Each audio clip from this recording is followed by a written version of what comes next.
Our world is lost in unnecessary fear and hurt. Our systems seem scientifically engineered to make you small, powerless, and always waiting for the next great leader who will fix the problems around us. Worse, we're witnessing neighbor versus neighbor while warfare breaks out around our family tables. But you have access to a spirit, a strength that enlarges and empowers you. Even better, you don't need to wait for the next big movement. You can heal the world.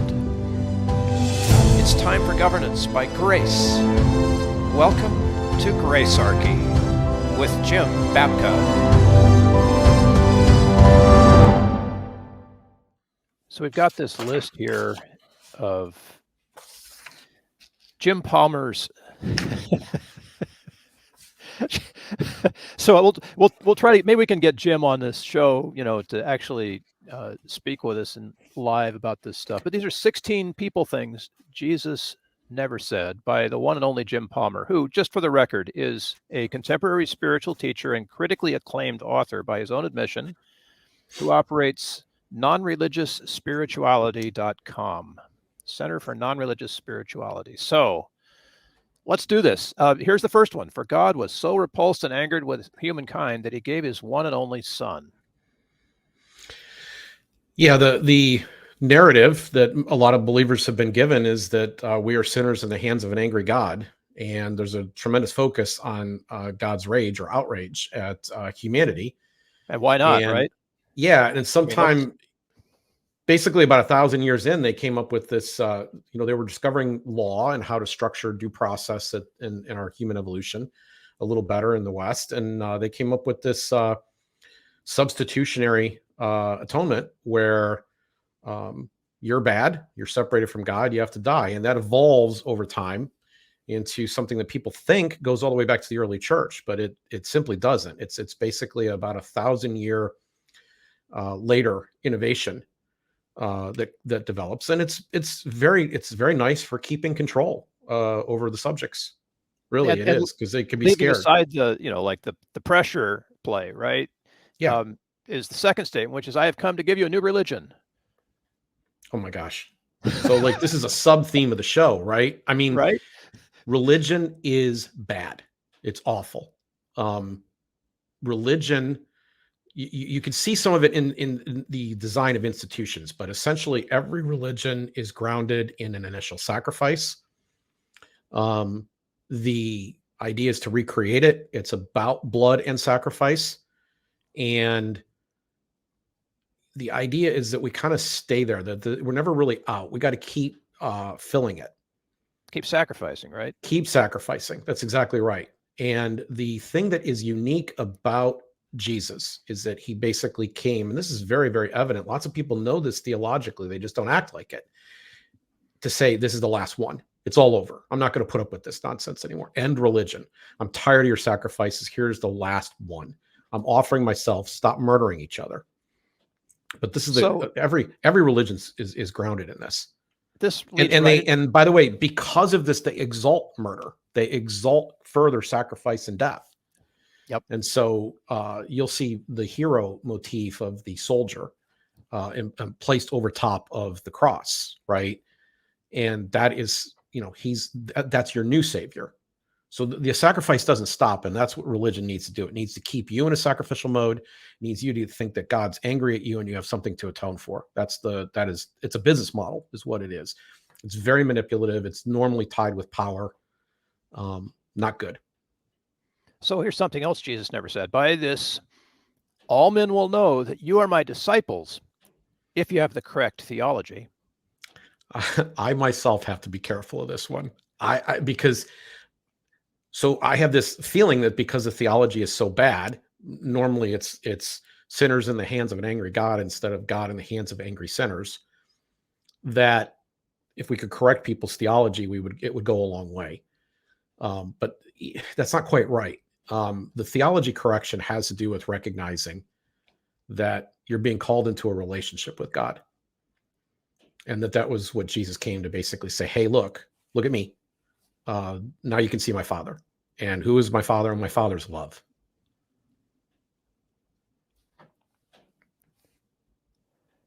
That's really well said. I'm taking a moment here because I haven't heard it that clear in a long time, Jim. Miracles never cease. It has to do with lots of sleep and adequate preparation, right? Yeah, we shouldn't tell everybody my problems. I have to be the No, happy we clown won't. today. Yes. So let's see. Here's another one Jesus never said. Insomnia is a bad disease. How's that? And by the way, I'm gonna lump Jesus and Muhammad. I'm gonna lump everybody else in here that has said this in the past, right? If anyone would come after me, let him disparage all other religions and their followers.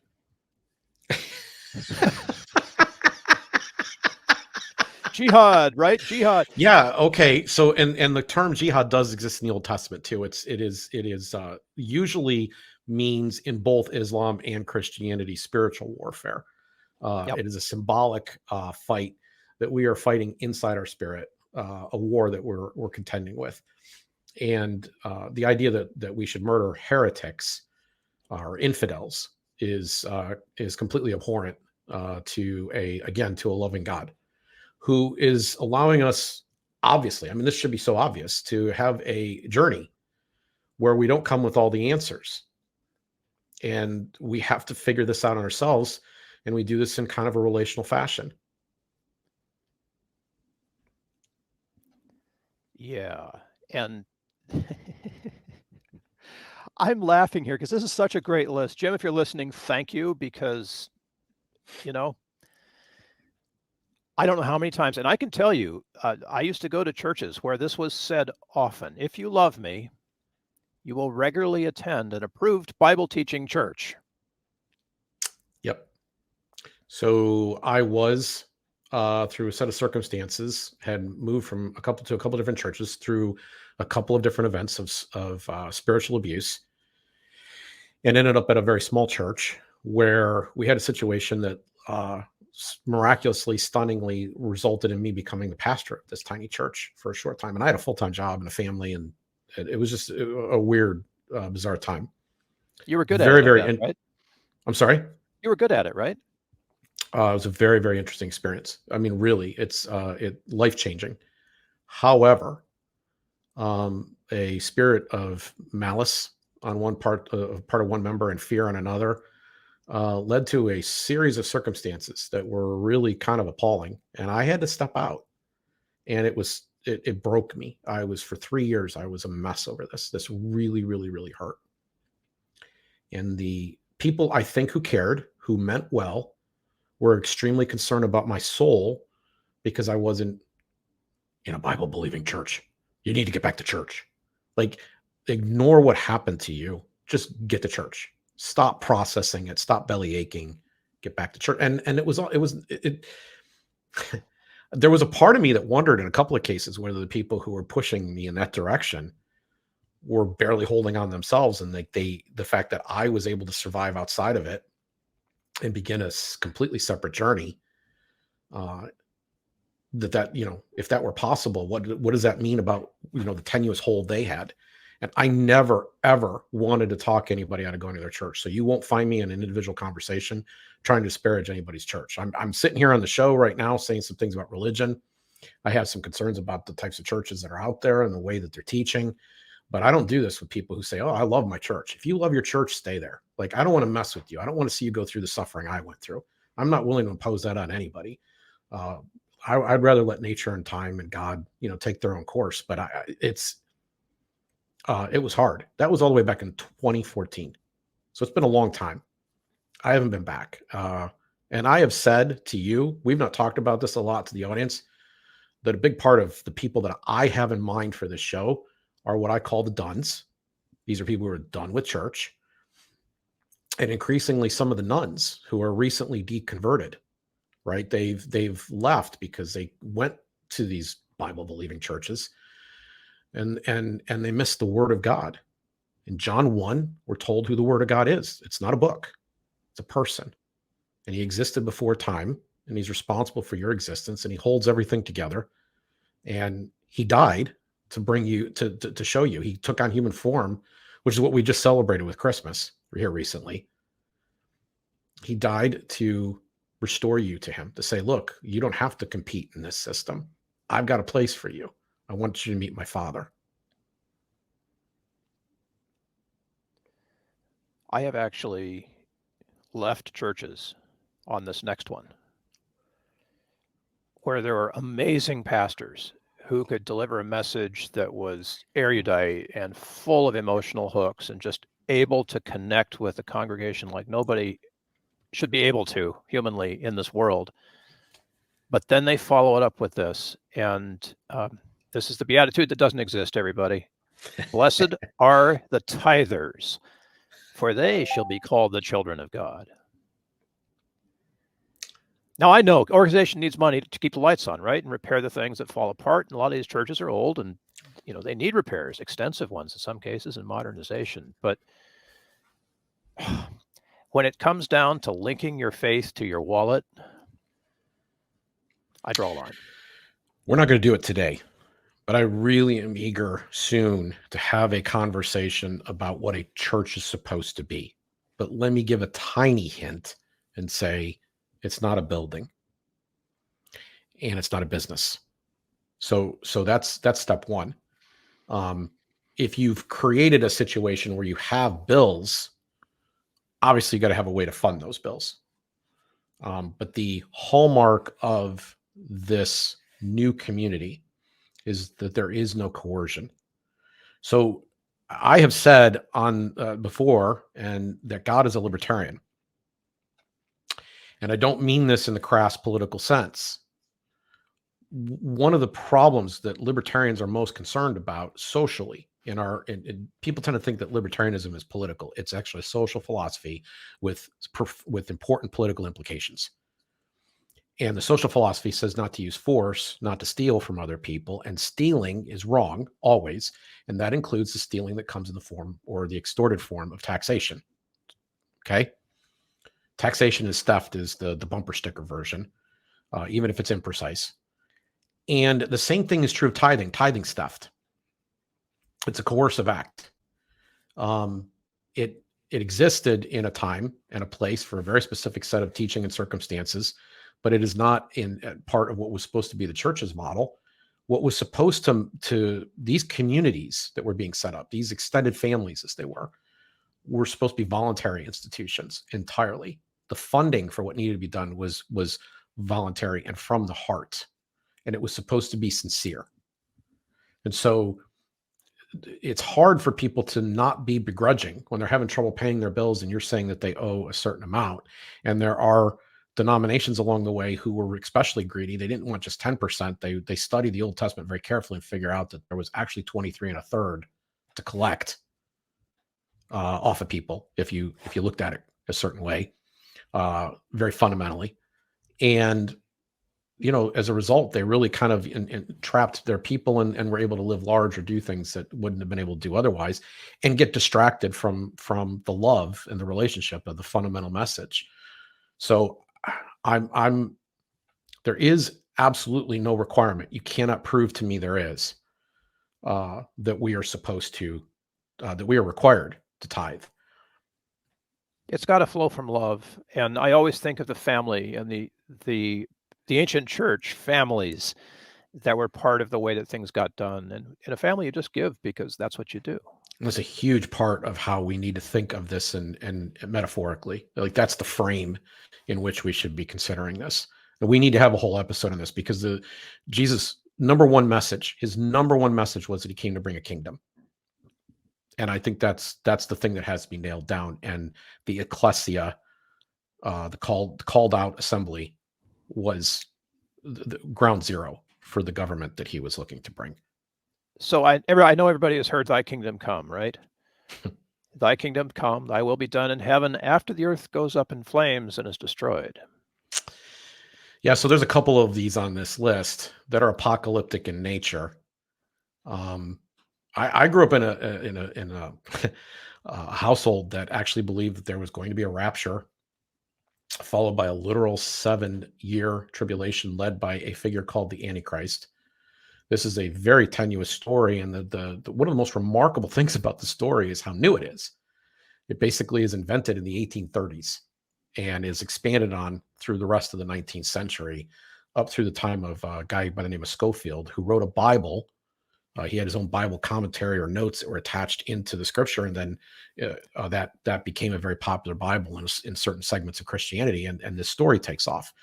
And in the 1970s, it takes shape as Hal Lindsey's late great Planet Earth, and in the late 90s, early aughts, it takes place as Tim LaHaye's Left Behind, which was even made into a movie, bad movie, not once but twice. Two actors have basically thrown their careers away on this, and it's a scary thing, and it's easy for people outside of it to make fun of this idea. However, it has impacts on our present policy, including our foreign policy. Absolutely. And the way the world works. So, ignoring this phenomena or just simply mocking it, to me, is a relatively bad strategy. I think it's something that should be taken very serious. But I would appeal to the people who believe that this is the case, to examine other perspectives, because there are actually a number of different ways to go about doing this. And there are actually ways you can apply something called Occam's razor, which basically suggests that the simplest explanation is the best one. Or Einstein, who said that elegance is in saying everything that needs to be said and nothing more, right? So you try to find those simple statements that kind of boil things down, and there are incredibly much more simple explanations than the idea that the earth has to go through some kind of fiery judgment before the kingdom can come. That's not the message that Jesus, by the way, appears to be presenting. He seems to be speaking of the kingdom as a present reality. I'm with you on that one, because, a lot of people say life is hell, life is suffering, but life is kingdom too. It depends on how you approach it. Yeah. So here's an approach. Also, not something Jesus ever said. You've heard it said, love your neighbor, which means those with whom you attend church and know in your Christian subculture. Yeah. And by the way, I think, this is one of the items on the list where it's the most obvious that A, it's not in the Bible and it wasn't actually said and it's not right. And then B, you kind of recognize that it actually is the way things are. And I know that there's denominations that have attempted to say, well, we have to separate and not associate with the world in any way, and we shouldn't be out there. And they really try to create this isolating bond around people to keep them very enclosed. And people feel a sense of safety and security in those bounds instead of being out in the world. And I don't know whether there's another one that's going to come up that'll allow me to address this point. So I'm going to go in a slightly different direction with this one, if you don't mind, and just say, you were created in a certain way, and you bring certain talents and desires and abilities into the world, and you have that creative power that's been given to you to make you uniquely Bill, to make me uniquely Jim, and everyone listening to be uniquely who they are. And if your talent is playing basketball, play basketball, and that can be your part of your life ministry. If your talent is a fisherman, right? You like to fish, do that. If your talent is writing, write. If you do painting, paint. If you are really good at plumbing, plumb, or if you're a good engineer, be a great engineer. Like all of these things, the normal living of life is the act of service that is the ministry that makes things possible. It's the way that we connect with other human beings and help create the world that needs to be. And so I don't stay, this idea, like you'll hear people use this phrase that I find particularly bothersome, full-time Christian service.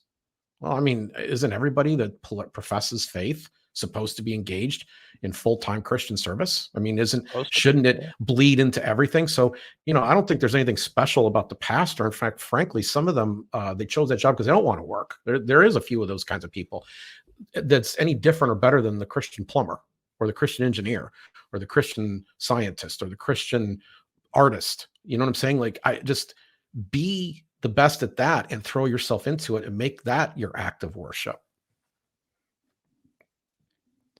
In my Father's house, there are many rooms, but twice as many in his hell hotel of eternal conscious torment.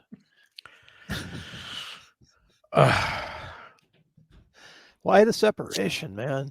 Or why the need? I guess why the need for, says it to scare people into going straight or there definitely is a factor of that.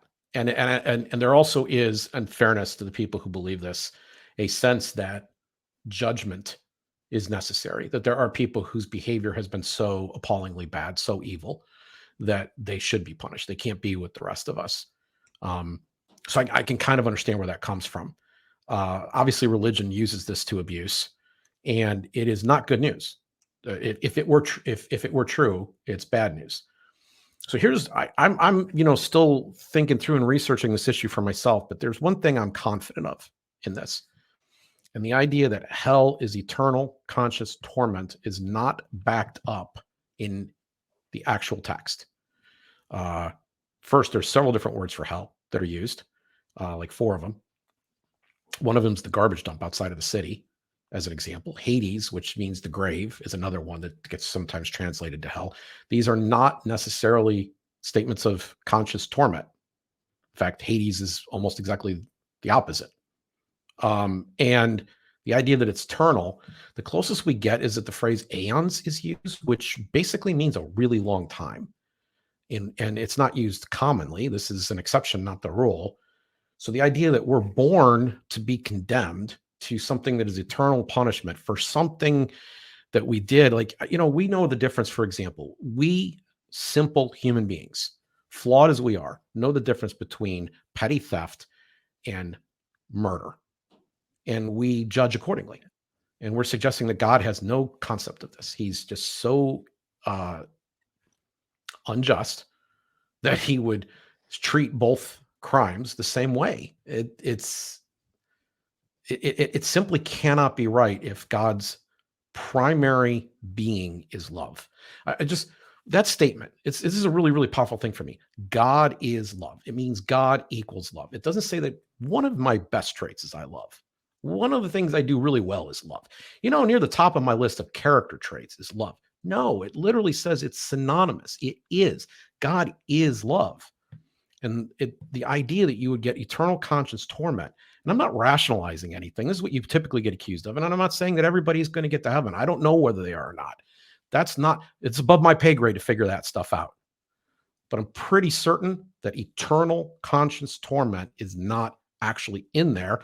It has to be derived by people who want that result for whatever psychological reasons they want it. And I come from a background where that's what I was taught. And I'm pretty persuaded that that's not the case. And that's from looking at the passages themselves. Well, I've got and this, good by the news way, for you. if there's anything that ends up getting response from believers, it'll be this statement. This is the thing they most want to defend. This is the thing they get the most intense about. They really, really seem to want this. There's some drive to want this to be true. And they use, I question Bible-believing churches. That'll cause some trouble. This will cause more from the people who listen this far into the podcast. It's also contradictory in so many ways, even when you add up what Jesus actually said and what got written down. But even within our own society, Jesus said the kingdom of God is come. It's within. The kingdom of God is within you. There was no waiting around for that. Well, not exactly. The good stuff comes after you die. Hang in there, it won't be long. I one time knew a man who was very depressed, and he was going through some terrible life circumstances that, by the way, were character driven. In other words, he was reaping what he had sown. And he said to me, I just want to die because that's the point. And I'm like, how's that the point? Like, what do you mean you want to die? He's like, well, then you go to heaven. He knew that committing suicide was wrong, but he really his lifestyle and his way of handling things, he really wished it would just happen now. And that really troubled me. Like, how does someone who is existing or living in the kingdom, which as you described as a present reality, come to believe that their mission in life is to die just so they can get to the other side? I think there's 2 things that are simultaneously true. We're supposed to treasure and use the time that we have here. And I think we're supposed to be ready when it's time to go. I don't think we should have any particular fear of death as much as that could be possible in this relationship. But I have no death wish. I have no desire to go racing towards that. I don't see that as the beacon or the hope. And I can't understand why is all those pages in there? I mean, why don't we just have a ceremony that basically, You've been converted. Now it's time to die. It doesn't make any sense to me. And I felt like this tremendous sense of pain for this human being who was in this situation. He clearly wasn't living in a kingdom reality.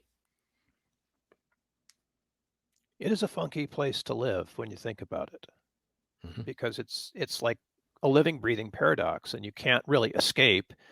And depending on where you put your faith, you have to make some choices or not, and live with the results of that or not.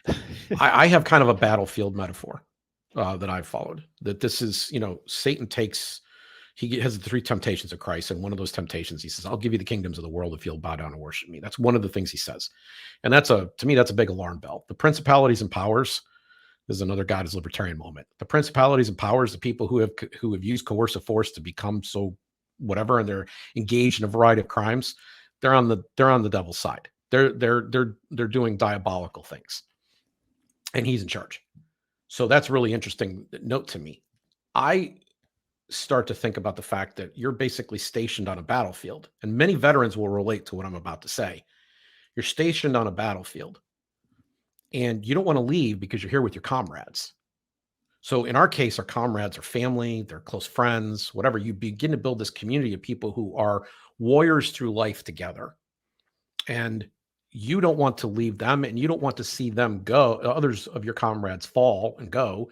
You want to stay together as much as possible. And that this is this battle station that we're at. But there comes a point where the assignment ends, and you definitely do have to return to home. And when that comes, you should be ready to embrace that. That's kind of how I've chosen to internalize this idea. That transition is key, both for real life veterans and for those of us who are looking at what happens next after life. Let me change gears just a little bit and drag out the old saw, and you will know the truth. And the truth will make you superior to all the other simpletons who haven't learned Greek or Hebrew. This is related to the theology one that we had earlier. And it's the idea that if you have better knowledge, you're going to be better off. We recently talked, not too many episodes ago, to Dave Brisbin. I'm one of the things I'm taken with, I don't know whether that got conveyed in this particular podcast, but one of the things in meeting him that moved me was that he definitely was on a path or a journey. And the journey included room for doubt. And which is real. It's like, there's people who have this insecurity that because they think faith is the opposite of doubt. And I think of faith as trust, being in a walk, but there's feedback, there's response there. And I learn. I don't come fully equipped and understanding everything day one. I don't pop out of my mother's womb knowing how the whole program works. And that there's a journey that you go through in life where you figure this stuff out. And you always still, no matter how, even if you got really good Windex, you still see through the glass darkly, but maybe a little bit clearer by day. And I think a lot of the problem with this is a Western mindset that we want everything to be here. We want it to be mental. And I'm having a hard time with this because I'm this way. This is completely how I'm wired. I want everything to be mental too. I want to understand how things work, and I want to be able to explain them. I want to have rhetoric to do it. But there's a place that you can go where there are no words, and there is an internal feeling or an intuition. There's something deep in the spirit. And, people talk about taking Jesus into their heart, but there's also people know the feeling of having a knot in their stomach. They know a feeling of understanding something or believing something right down to their private parts, right? Like there's this idea that there's this knowledge that's not all here. And again, the word being who he is, as opposed to pages or a book. I'm not disparaging the Greek or Hebrew. Gosh, I've benefited so much from the people who provided that knowledge to me over the years. It is very clarifying and helpful. I'm not disparaging spending a lot of time in the Bible. Again, clarifying, helpful. It's timeless, but not everybody has that ability or that time or ends up on that path. And I don't think their experience is necessarily diminished by that. That was another big thing that hit me when I sat there in a Christian church and heard these words. Don't get it twisted. You can't trust yourself. God alone can fix it. Never forget how inadequate and powerless you are on your own, Bill. And I thought to myself, this is not the Jesus that I met. So it's interesting because you can't trust yourself. God alone can fix it. Is tied to this concept of original sin. And so there's the part where Jim Palmer does a really good job of like using what actually is in there and is said. And then he adds on the implication that tends to come along with this, which is never forget how inadequate and powerless you are on your own. Okay. The point of the whole thing isn't, gee, we're not worthy. We're not worthy. We're not worthy. That's not the point of the whole thing. There's a point inside each of us. There's a part of you right now that you don't have the confidence to share with the world. You would keep hidden. There's the deep, the dark secrets. There's the depression. There's the feelings of inadequacy that you don't measure up, that exists in most of us, that we keep pressed down. We find activities, we find drugs, we find whatever it is that we have to do to press that down. And this is so much more profound and beautiful than the way this is phrased, in the way you just phrased this, and the way that Jim Palmer's managed to kind of cast, I think, accurately what people believe. That in that muck, that's exactly where Jesus came down. Like God himself came down in human form and went straight to that point, died the worst possible death under the most unjust circumstances, and then went into Hades to free the prisoners. Like there is this sense that he's coming right down into the deepest, darkest parts of us and saying, hey, I'm right here. And when you're ready for the light, I want to take you into the relationship that I have with my Father. It's going to change your life. It's going to transform you. And your dependencies are no longer going to be based on your activity level or your drugs or whatever else it is that you're doing to kind of cover up and satisfy that stuff. And that's the gospel. And it's going to turn out that that you have things that you do because I made you and I value you. You're one of my kids. Like there's going to be things that you do that I want to see you flourish in the world and help spread my blessings to other people. I want to use you as a channel to help expand happiness and harmony and prosperity. Let's talk about those things you do, because Jim's next quote is, "Come to me, all who are weary and burdened, and I will give you a checklist of things to do and not do in order to remain in God's favor." So almost everybody that professes Christianity recognizes that it is not a religion of works. There are people who aren't Christians that don't understand this.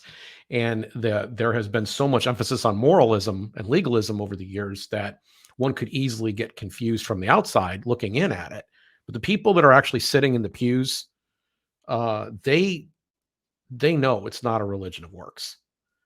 So the checklist thing, the idea, this kind of contradicts the one that's previous, by the way. And it's interesting how these things can simultaneously coexist, right? I'm unworthy. I can't do it on my own, but here's a checklist of things I could do.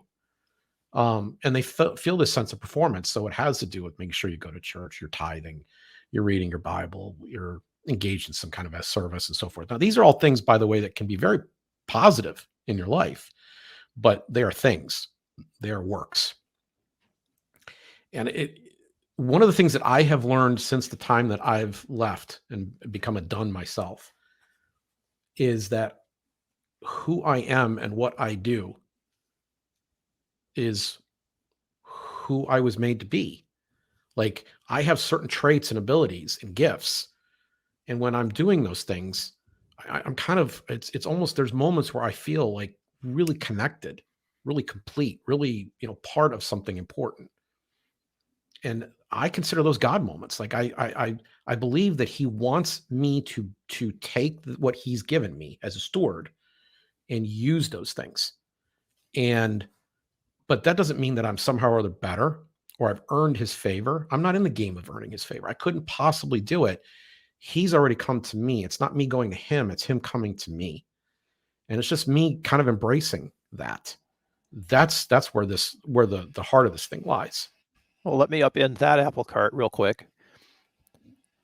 God accepts me and he accepts me in you. But don't think this means God actually accepts and approves of you as you are. You're nothing without me. This is a tough one, Jim. No, so there's this way of presenting the gospel called the four spiritual laws, or sometimes people simplify it to the ABCs. Admit that you're a sinner, believe that Jesus is God and came and died for your sins, confess that you are a sinner and you want him to take over. So it becomes a process. Other people do the same thing in baptism or communion, keeping up with certain sacraments, but they believe that there's this constant separation that they have to meet. And that's not good news. It's very hard to call that gospel to begin with. And it's not really the position that's being presented. We made a conscious decision here to call this show Gracearchy, because what grace is it's favor, that it's power that we didn't deserve. We didn't do anything to earn. In fact, we probably did something bad and still got the favor anyway. And so we all have this, and God's present and looking to reach out to every one of us. John 3:16, read correctly, says that God loved the world, and that's why he gave his son. Every knee will bow and every tongue will confess. There is God is non-coercively reaching back out and trying to draw humanity back to him through acts of extreme love. And it's not about you. You're a big bad failure. And how many mental health issues are we dealing with? Time immemorial, multi-generational, right up to the present day, because of this belief that somehow or other we're wicked, we're bad, we're garbage, we're junk. This was the view of the pagans that surrounded them. This is Platonic thinking. This was not the Hebrew. You had Dave on, he talked about the Hebrew Jesus. Part of the problem with that is they had this separation where the things that were above, the things that were beyond, the enlightened things were better, these were good, and the physical base things were actually kind of rotten and yucky. And this is not the Hebrew story. This is not what Jesus would have come and taught and understood as a Hebrew man. So I don't know.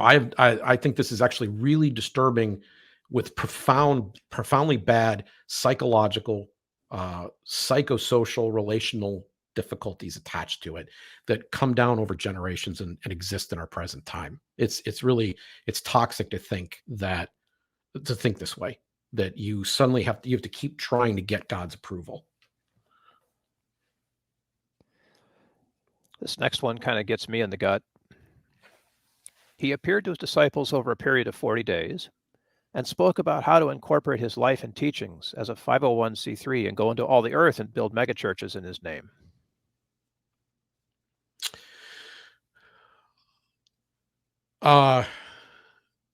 So a 501c3, I'm intimately familiar with, because the sponsor of our show, the Zero Aggression Project, zeroaggressionproject.org, is a 501c3, and I am its co-creator. And a 501c3 is a nonprofit charitable organization. They exist actually in two different forms. They can be private foundations or public charities. Zero Aggression Project happens to be a public charity. And then there's a third kind of hybrid version of these things called churches. They can also exist slightly elsewhere in the U.S. tax code. But almost all of them choose to be 501c3 organizations, because with that package, the government says to you, you do not have to pay taxes on your earnings. You can accept donations from the public. You can accept grants of support, and you can take those things and you can operate your enterprise, and you don't have to pay taxes on it. And this is a huge, huge benefit. Further, the people who make the contributions to you will also be able to claim a deduction, if they itemize, on their taxes. So they have more incentive to give you more.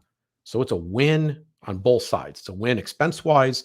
It's a win in terms of bringing income in.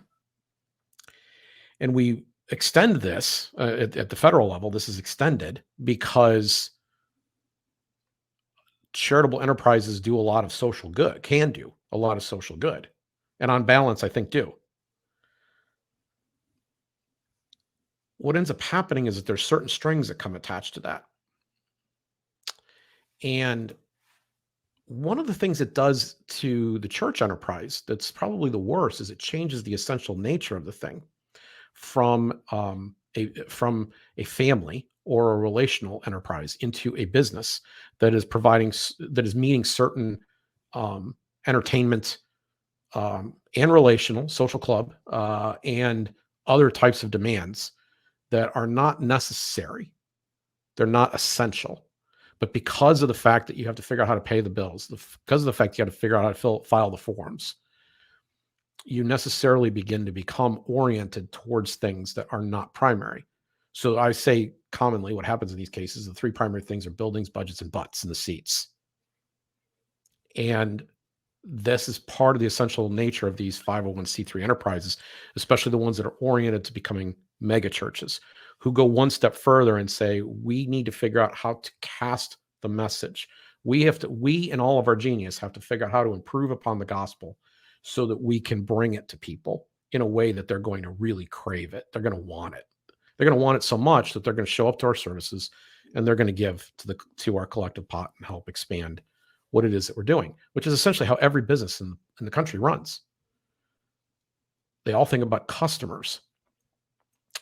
A church is not a collection of customers, and pastors are not providers of a service. They're supposed to be shepherds in relation with other people, helping them through their journey.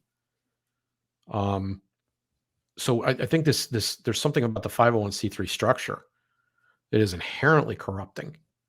And by the way, the government didn't leave this untouched. They said, you know what, there's certain topics you can't cover, and there's new threats on the horizon as to what you can or cannot say, because you've taken on this privilege that we have given you. And so I think it's a dangerous place to go. It sells out. There you go. Honest. It sells out. That's a really good way of summing it up. It promotes. I'm not saying it necessarily happened in every case, but I will say it promotes selling out. It creates that greased incentive to sell out. And to lengthen the time, because the more you can string it along, the bigger you can grow. Yeah. If Jesus were to come tomorrow, it'd put all the churches out of business. At least the Christian churches. Are you sure? Are you sure? If he came tomorrow, are you sure they still wouldn't be there running businesses? I just, I kind of, we have we have Jesus actually told a parable where there were people who said, I did these great things in your name, and they're not in the club.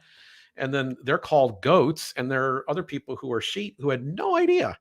Like, we didn't know we did it. When did we do it? And he said, well, you did it when you took care of the least of these.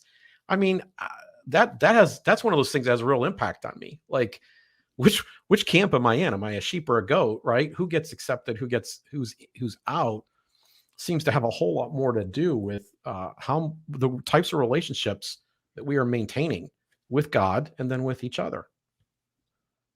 So the final one here, and this is a very short one, I'll be back to fix it. As he's ascending, this is what he says. Hey, yeah. I'll be back to fix it. Gotta go right now. Don't go away. Be here all week. Check in with you later. Yeah. The kingdom, we've said this before, was a present reality. And it's a really important thing. We're going to have a whole episode about this at some point very soon.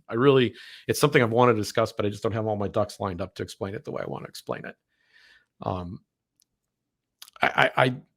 It matters that we live in a time where we recognize that we have a mission, that we have something to do. And for me, Bill, part of that mission is sitting here and laying out a vision that does not put people in bondage, but rather liberates them so that they can liberate, so that we can actually experience the full benefits of grace. Not just carry it out and live it, but also experience it coming back to us, as opposed to the rivalry and the contention and the conflict that we exist in, where we think we have to figure out how to get on top and live at the expense of others. And I've increasingly come to think that, the fixing it part is really about living a life that is hallmarked by grace and love. I got to ask you for the final wrap on this. What's your belief? Can we do this? So it's going to sound like I'm saying something that was in that list, but I tend to believe not necessarily on our own. I believe that this is something that is done first in relationship with Christ. But definitely, regardless of where you're at on that right now, in relationship with one another, we have to have a home base or a community. To the degree that it is possible over time to bring this show to more people and have more people engaged in this dialogue with us, and then maybe even carrying out and doing their own shows on this subject, or doing some other work in other settings, maybe even their own communities, to take this message out there. That to me is where the real work lies. But we don't want to do it alone. I'm blessed that I'm able to come and discuss things with you.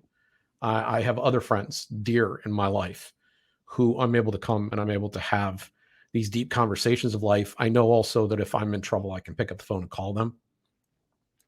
And I'm prepared to do that for them as well, to be there on the other end of the line waiting to help.